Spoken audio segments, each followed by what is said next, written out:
She was just a housemaid until one act of courage changed everything. She was just a housemaid, quiet, obedient, forgotten by most. But when tragedy hit the family she served, this young girl from a remote village in Ekiti stepped forward in a way no one expected.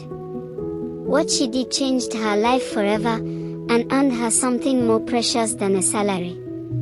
She found a family. This is the story of the house help who became a daughter. Her name was Morayo. Just 14 years old when she was brought to Lagos by her aunt. Her parents, poor farmers, couldn't afford to send her to secondary school. So when her aunt said a family in Lekki needed a housemaid, they agreed.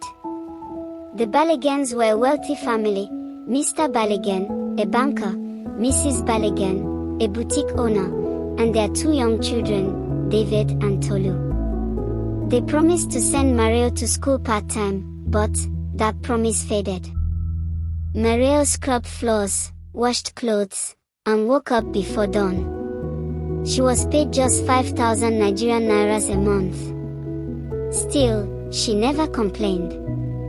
"Thank you, Ma," she'd say with a bowed head every single time she was given leftover food. She was invisible. But she washed everything. And quietly, she loved the children as if they were her own siblings. One rainy evening, while the parents were out, baby Tolu began wheezing. David screamed, "Morayo! Tolu can't breathe." No one else was home. No driver. No neighbor around. Morayo didn't panic. She ran in the rain, barefoot, carrying Tolu on her back, covering the child's face with her wrapper. She ran over a kilometer to the nearest clinic. The nurse said, if you had arrived 5 minutes later, the baby would have died. That night changed everything. When the Baligans arrived at the clinic and saw Morayo, soaked, shivering, yet holding their baby close, they were speechless. Mrs. Baligan broke down in tears. "We treated you like a servant. But you acted like a mother." The next day, Mr. Baligan made a phone call to a private school. "I want to enroll a new student," he said. That student was Morayo. From that moment, everything changed. She was given a uniform, a desk, books with her name on them. In the house, she no longer ate alone in the kitchen. She sat at the dining table with the family.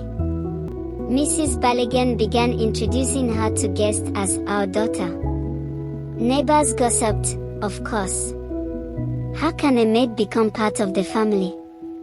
But the Baligans didn't care. They had witnessed love in its purest form. Not everyone in the extended family supported the decision. Mr. Baligan's mother was furious. That village girl. In private school with your children. Over my dead body. But the Baligan stood firm. She saved our daughter's life. She has earned her place. Morayo didn't disappoint. She studied hard, finished at the top of her class, and later won a scholarship to study nursing at the University of Ibadan. During her graduation, she gave a speech. "To the family who gave me more than food or shelter, thank you for seeing me, not as help, but as a daughter. I carry your name with pride." And there wasn't a dry eye in the hall. Today, Morayo is a registered nurse working in a children's hospital in Lagos.